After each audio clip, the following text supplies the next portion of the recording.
Hello everyone, good evening, very very good evening to all my friends. आज से हम लोग सुबह और शाम दोनों टाइम क्लासेस को कंटिन्यू करेंगे। सुबह हम लोग 7 बजे जैसे पहले क्या करते थे, लेकिन शाम को 8 बजे क्लासेस हम लोगों की होगी। जी हाँ फ्रेंड्स, दोस्तों आज का हमारा सेशन कंप्लीटली बेस्ड है use of has, have, had, will have and shall have पर।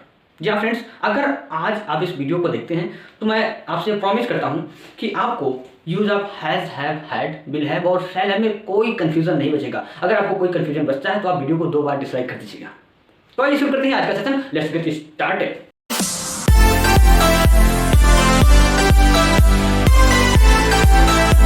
माय डियर फ्रेंड्स, अब आइए हम लोग समझते हैं use of has, have, had, will have and shall have का।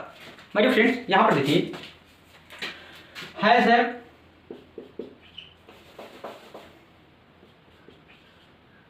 हैज, हैव, दूसरा है हमारा क्या, हैड, तीसरा है हमारा विल या शैल है, ठीक, विल या शैल है। अब यहां पर देखिए my dear friends, has, have, had, will या शैल यानी विल है और शैल है। अब इन सभी का प्रयोग हम कब करते हैं, किसके साथ करते हैं, बहुत ही डिटेल हम लोग समझेंगे। माय डियर फ्रेंड्स, इन सभी का जो मतलब होता है वो ये होता है पास होना। जैसे इसका मतलब हो जाता है पास है, और इसका जो प्रयोग होता है पास था। इसका प्रयोग किस लिए होता है, पास होगा के लिए, यानी पास है, पास था, पास होगा। इसका प्रयोग हैज और हैव का प्रयोग हम करते हैं प्रेजेंट टेंस में, इसका प्रयोग करते हैं हम पास्ट टेंस में, इसका प्रयोग हम करते हैं फ्यूचर टेंस में, यानी विल हैव और शैल हैव का प्रयोग। मेरे फ्रेंड्स, जैसे अगर मैं कहूं मेरे पास एक मार्कर है, मेरे पास एक मार्कर है यानी आई हैव अ मार्कर, लेकिन मेरे पास एक मार्कर था तो आई हैड अ मार्कर। मेरे पास एक मार्कर होगा यानी I shall have a marker. Clear? उसके पास एक कॉपी है यानी he has a copy, he has a copy. यहां पर पास है लगा हुआ है ना, लेकिन उसके पास एक कॉपी थी। यहां पर आप दिखाना चाहते हैं पास्ट में उसके पास वो सामान था, यानी जब पास था लगा रहे तब हम हैड का प्रयोग करेंगे यानी ही हैड अ कॉपी। यहां पर देखिए फ्यूचर में आप किसी चीज को बताना चाहते हैं कि उसके पास एक कॉपी होगी यानी he will have a copy. Clear? यानी हैज का प्रयोग और हैव का प्रयोग हम प्रेजेंट टेंस में करते हैं, पास है जब लगा रहता है।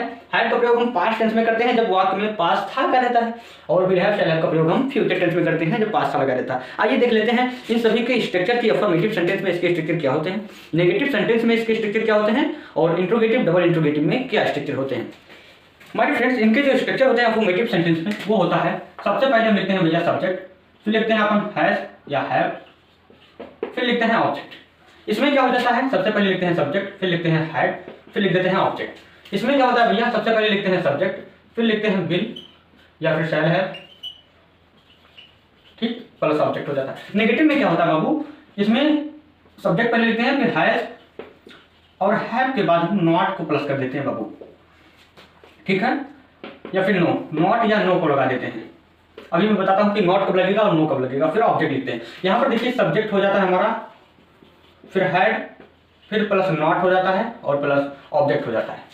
इसमें क्या होता है, सब्जेक्ट हो जाता है प्लस विल या शैल के बाद नॉट लगा देते हैं, उसके बाद में हम हैव का प्रयोग करते हैं, फिर ऑब्जेक्ट लिखते हैं।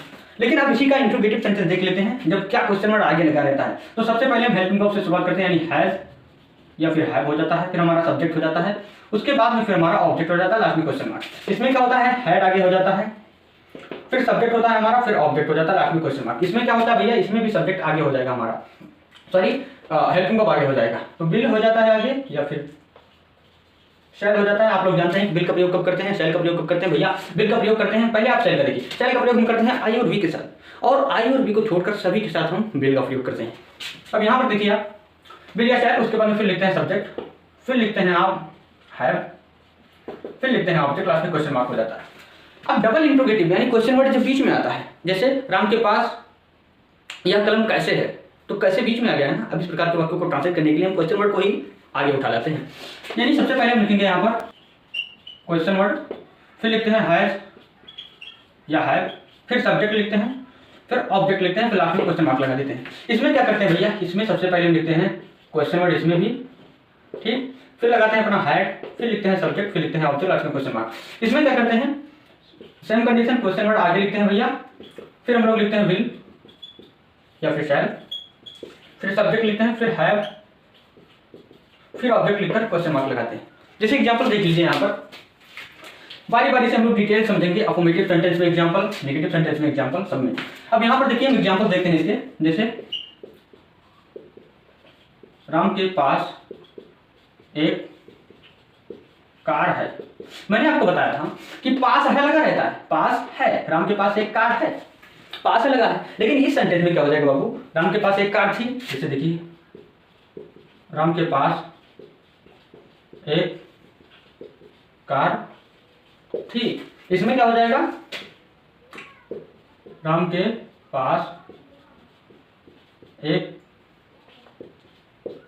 कार होगी। यानी सेंटेंस आपका जो है सेम है, लेकिन टेंस कन्वर्ट हो गया है। एक है हमारा प्रेजेंट टेंस में, दूसरा पास्ट और तीसरा फ्यूचर में। ठीक, यानी पास्ट, प्रेजेंट और फ्यूचर, मतलब प्रेजेंट, पास्ट और फ्यूचर अलग अलग है। तो प्रेजेंट में हम करते हैं हैज हैव का प्रयोग, पास्ट में करते हैं हैड का प्रयोग, फ्यूचर में विल हैव शैल हैव का प्रयोग। तो हम फटाफट प्रयोग करके ऐसे चेंज करते हैं। अब यहाँ पर देखिए राम के पास एक कार है, तो भैया सबसे पहले लिखना सब्जेक्ट, सब्जेक्ट है हमारा राम यानी राम। ठीक, तो राम सिंगुलर है, इसके साथ लग गया हैज यानी राम हैज। अब क्या है भैया, ऑब्जेक्ट यानी आ कार। राम के पास एक कार थी, तो हैज जहां पर आप लगाए हैं ना, वहीं पर हैड लगा दीजिए, बात खत्म। यानी राम हैड आ कार। इसमें देखिए राम के पास एक कार होगी, यानी फ्यूचर की बात हो रही होगी, तो जहां पर आपने हैड लगाया है वहीं पर विल हैव लगा दीजिए। यानी राम सब्जेक्ट है इसमें राम, इसके साथ लग गया विल हैव। अब क्या होगी भैया, एक कार यानी ऑब्जेक्ट हमारा, क्वेश्चन मार्क नहीं रहेगा यहाँ पर। ठीक, यानी Ram will have a car. अगर नेगेटिव सेंटेंस देखें, जैसे उसके पास कोई पैसा नहीं है, यहां पर नहीं है, यहां पर नहीं था, यानी उसके पास कोई पैसा नहीं था। ठीक, इसमें क्या होगा, नहीं होगा, यानी उसके पास कोई पैसा नहीं होगा। क्लियर। अब इसे हम करते हैं ट्रांसलेट, उसके पास कोई पैसा नहीं है, यानी इस वाले स्ट्रक्चर पर। तो सबसे पहले लिखते हैं सब्जेक्ट यानी ही के साथ लग जाता है आपका हैज यानी ही हैज। अब बात करते हैं नॉट या नो का। तो भैया नो का जो मतलब होता है ना, नो का मतलब होता है कोई नहीं, जबकि नॉट का मतलब होता है केवल नहीं। ठीक, लेकिन यहां पर क्या आया है, कोई नहीं, यानी कोई पैसा नहीं है, यानी यहां पर हम नो का प्रयोग करेंगे, यानी he has no money. Clear. उसके पास कोई पैसा नहीं था, यानी ही हैड नो मनी। उसके पास कोई पैसा नहीं होगा, यानी ही, इसके साथ लग गया विल, फिर हैव, फिर नो मनी। क्लियर। देख लेते हैं हम इंट्रोगेटिव सेंटेंस। क्या तुम्हारे पास एक किताब है, क्या तुम्हारे पास एक किताब है, इसका क्या हो जाएगा, पास्ट करेंगे हम, क्या तुम्हारे पास एक किताब थी, लास्ट में क्वेश्चन मार्क लगेगा। क्या तुम्हारे पास एक किताब होगी, हमारा फ्यूचर होगा, क्या तुम्हारे पास एक किताब होगी, लास्ट में क्वेश्चन मार्क। अब इसे हम करते हैं ट्रांसलेट भैया। क्या तुम्हारे पास एक किताब है, सबसे पहले लिखेंगे हैज या हैव, लेकिन यू हमारा सब्जेक्ट है, तो यू के साथ हम लगाएंगे हैव, यानी हैव, फिर यू। अब क्या होगा भैया, आ बुक, यानी हैव यू आ बुक। क्या तुम्हारे पास एक किताब है, क्या तुम्हारे पास एक किताब थी, यानी हैड, जहां पर आपने हैव लगाया वहीं पर हैड लगा दीजिए, यानी हैड यू आ बुक। क्या तुम्हारे पास एक किताब थी, क्या तुम्हारे पास एक किताब होगी, यानी विल यू, सब्जेक्ट हमारा यू है, उसके बाद में लगा दीजिए हैव, यहां पर देखिए हैव, फिर ऑब्जेक्ट यानी a book, will you have a book. क्या तुम्हारे पास एक किताब होगी। हम देख लेते हैं डबल इंट्रोगेटिव सेंटेंस, मतलब जब क्वेश्चन वर्ड बीच में आ जाता है। हमारा फोर्थ सेंटेंस है, राधा के पास 5 किताबें क्यों हैं। ठीक, अब इसमें क्या हो जाएगा भैया, जहां पर पास है, ठीक है, वहीं पर पास था लग जाएगा, जहां पर पास है वहीं पर पास था लग जाएगा। जैसे यहां पर देखिए राधा के पास 5 किताबें क्यों थी, लास्ट में क्वेश्चन मार्क। ठीक, इसमें क्या हो जाएगा, राधा के पास 5 किताबें क्यों होंगी। क्लियर। अब हम इसे करते हैं ट्रांसलेट, यानी राधा के पास 5 किताबें क्यों हैं। सबसे पहले लिखेंगे क्वेश्चन वर्ड, तो क्वेश्चन वर्ड हमारा क्यों आया है, इसीलिए ये आगे वाली व्हाई। फिर लिखेंगे हैज, तो राधा सिंगुलर यानी इसके साथ लग गया हैज। अब हमें लिखना सब्जेक्ट यानी राधा, व्हाई हैज राधा। अब ऑब्जेक्ट यानी 5 किताबें यानी 5 बुक्स। क्लियर। राधा के पास 5 किताबें क्यों थी, तो क्यों को सबसे आगे इसमें लाएंगे, यहाँ पर लिखिए क्वेश्चन वर्ड यानी व्हाई, फिर लगाएंगे हैड, फिर सब्जेक्ट लिखेंगे यानी राधा यानी व्हाई हैड राधा। अब क्या थी भैया, ऑब्जेक्ट यानी 5 किताबें यानी 5 बुक्स, लास्ट में क्वेश्चन मार्क। राधा के पास 5 किताबें क्यों होंगी, अब भैया यहाँ पर देखिए क्यों यानी व्हाई, फिर लगाएंगे बिल या शैल, तो राधा के साथ लगेगा बिल, फिर हमने लिखा सब्जेक्ट यानी व्हाई बिल राधा, फिर लगाएंगे हैड, अब ऑब्जेक्ट यानी 5 बुक्स, 5 किताबें। क्लियर। मेरे फ्रेंड्स, उम्मीद करता हूं कि आप लोग अच्छे से समझ चुके होंगे कि कहां पर आप हैज हैव, कहां पर हैड और कहां पर विल हैव शैल हैव का प्रयोग करते हैं। एक बार मैं रिवीजन करवा दे रहा हूं। यहां पर देखिए प्रेजेंट टेंस में हम लोग करते हैं हैज हैव का प्रयोग जब पास है लगा रहता है। हैज का प्रयोग हम करते हैं ही शी सिंगुलर सब्जेक्ट के साथ, हैव का प्रयोग करते हैं आई वी द प्लूरल सब्जेक्ट के साथ। क्लियर।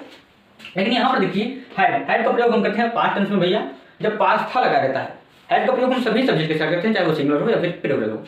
यहां पर देखिए फ्यूचर टेंस में हम विल हैव और शैल हैव का प्रयोग करते हैं जब पास होगा लगा रहता है। बात करते हैं शैल हैव का, तो शैल हैव का प्रयोग हम करते हैं आई और बी के साथ, और आई और बी को छोड़कर सभी के साथ हम विल हैव का प्रयोग करते हैं। क्लियर। जैसे एक एग्जांपल ले लेता हूं, मेरे पास एक पेन है यानी आई हैव अ पेन, मेरे पास एक पेन था यानी आई हैड अ पेन, मेरे पास एक पेन होगा यानी I shall have a pen. Clear. हमारे पास एक किताब है यानी वी हैव अ बुक, हमारे पास एक किताब थी यानी वी हैड अ बुक, हमारे पास एक किताब होगी यानी we shall have a book. ठीक है।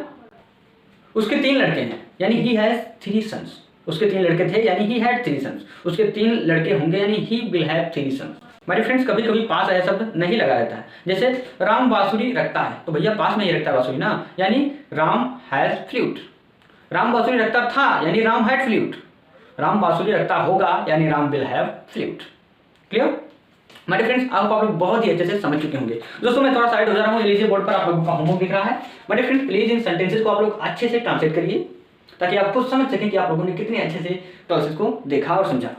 मेरे फ्रेंड्स, कितने सेंटेंसेस को आपने एकदम सही सही ट्रांसलेट किया, प्लीज कमेंट बॉक्स में लिखकर जरूर बताएं कि हाँ मैंने भैया 3 या 4 सेंटेंसेस या सभी सेंटेंसेस को एकदम सही से ट्रांसलेट किया।